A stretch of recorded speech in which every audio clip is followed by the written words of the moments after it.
Pemirsa, terima kasih Anda masih bersama dengan kami dalam Berita Papua. Dan bagi Anda yang baru saja bergabung bersama kami, akan kami sajikan kembali 3 berita utama kami di hari ini.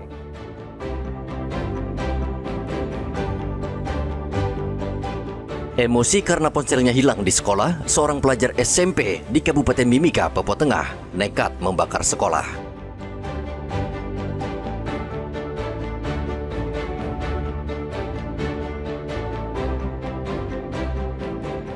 Kantor dan kendaraan Polres Mamberamo Raya rusak diserang pemuda mabok.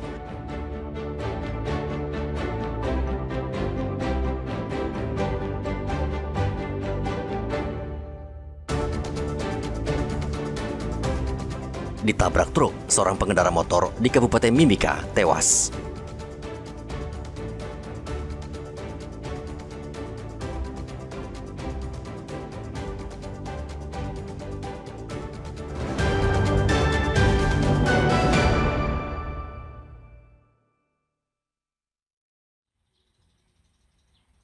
Beginilah kondisi asrama putra SMP Sentra Pendidikan di Jalan SP5, Timika, yang terbakar hebat setelah dibakar oleh seorang siswa. Seorang pelajar di sekolah ini nekat membakar asrama putra sekolahnya. Aksi nekat itu dilakukan akibat emosi setelah handphone miliknya hilang.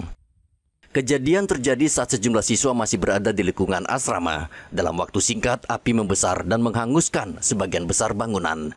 Petugas dan warga sekitar bahu-membahu memadamkan api, namun sebagian besar asrama sudah terlalu lama terbakar. Kapolres Mimika, AKBP Bilianda Hildario Budiman, mengatakan pelaku yang merupakan salah satu pelajar SMP Sentra Pendidikan diduga emosi setelah mendapati handphone miliknya hilang. Kemarahan itu memicunya untuk membakar asrama tempatnya tinggal. Sudah kita amankan, kemudian sekarang masih dalam proses penyidikan. Kemudian untuk motif pembakaran itu diduga karena pelaku marah karena mendengar HP milik adiknya itu hilang di asrama putra tersebut. Kemudian hal itu juga dikaitkan adanya kejadian sebelumnya bahwa barang-barang milik pelaku juga sering hilang di asrama. Nah, atas dasar itu pelaku marah kemudian melakukan pembakaran di asrama tersebut. Dia masih pelajar, umur 19 tahun. Polisi yang datang ke lokasi langsung melakukan olah TKP dan mengamankan pelaku. Pelaku yang masih berusia 19 tahun saat ini sudah diamankan di Polres Mimika. Hingga saat ini, pihak kepolisian masih menyelidiki penyebab pasti terbakarnya asrama dan meminta keterangan dari sejumlah saksi, termasuk pihak sekolah. Igobat Momolin dan Riantonai melaporkan dari Mimika, Papua Tengah.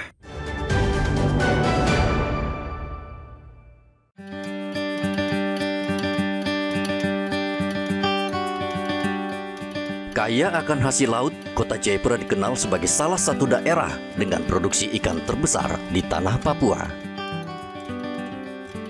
Dari berbagai olahan yang ada, ikan asap atau ikan asar menjadi salah satu kuliner khas yang digemari masyarakat.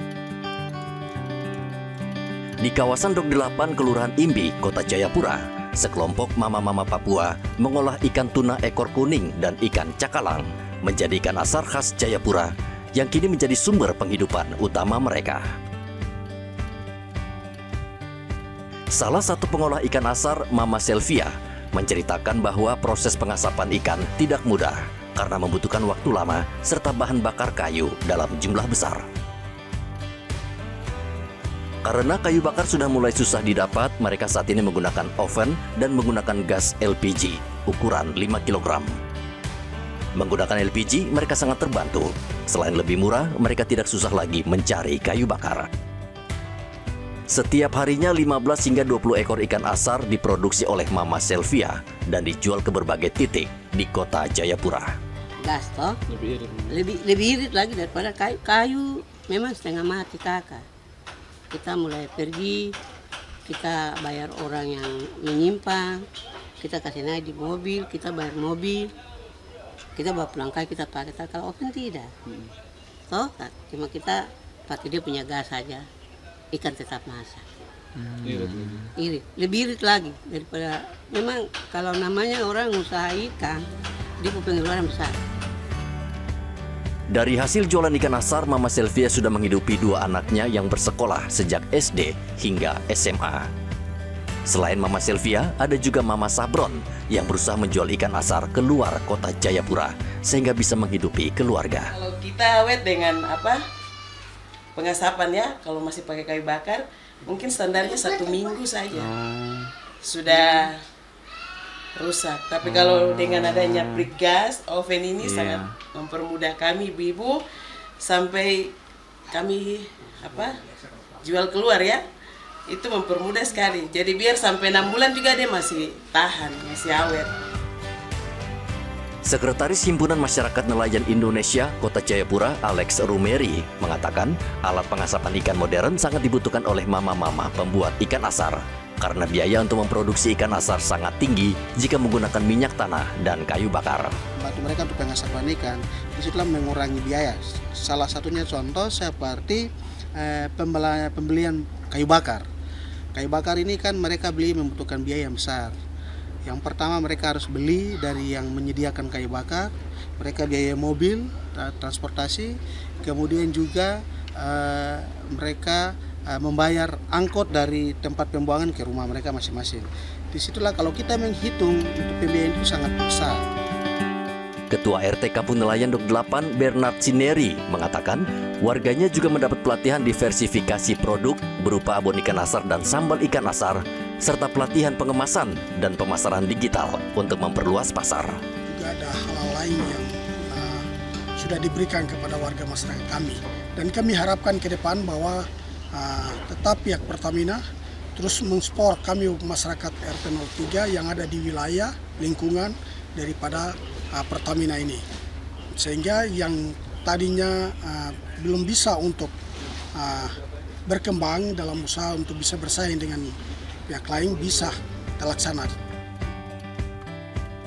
Perwakilan Pertamina Papua, Dita, mengatakan potensi UMKM ikan asar sangat besar sehingga warga mendapat bantuan oven gas serta diedukasi peralihan dari kayu bakar ke gas. Khususnya di daerah 28 sebetulnya punya potensi akad ikan asar. Juga kan ikan asar panganan lokal di Jayapura, jadi memiliki potensi besar untuk dikembangkan jadi bisa oleh-oleh ataupun dikembangkan jadi produk turunan lainnya. Berkat semangat dan kerja keras mama-mama Papua di kampung nelayan ini, ikan asar khas 28 tidak hanya menjadi kekayaan kuliner, tetapi juga sumber kehidupan dan cerita kekuatan perempuan Papua dalam membangun ekonomi keluarga.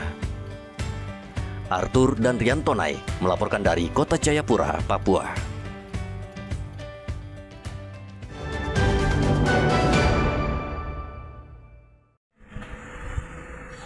Satu lagi Satuan Pelaksana Pemenuhan Gizi atau SPPG hadir di Kabupaten Merauke. Keberadaan SPPG ini untuk mendukung program makan bergizi gratis yang saat ini terus digalakkan pemerintah di seluruh pelosok tanah air, termasuk Kabupaten Merauke. SPPG Jalinan Kasih Animha berlokasi di Jalan Nusa Barong, Kabupaten Merauke, dan menjadi unit baru dalam jaringan program pemenuhan gizi di daerah. Semoga di Kabupaten Merauke khususnya tidak ada terjadi yang seperti mungkin di luar sana untuk KLB dan juga lain-lain. Semoga kita selalu bekerja sama, karena kita harus lihat dikategorikan KLB itu kalau menyeluruh. Kalau misalnya hanya 1 orang atau 2 orang, itu bisa jadi itu karena anaknya mungkin alergi seperti itu. Jadi itu yang kita perlu lihat.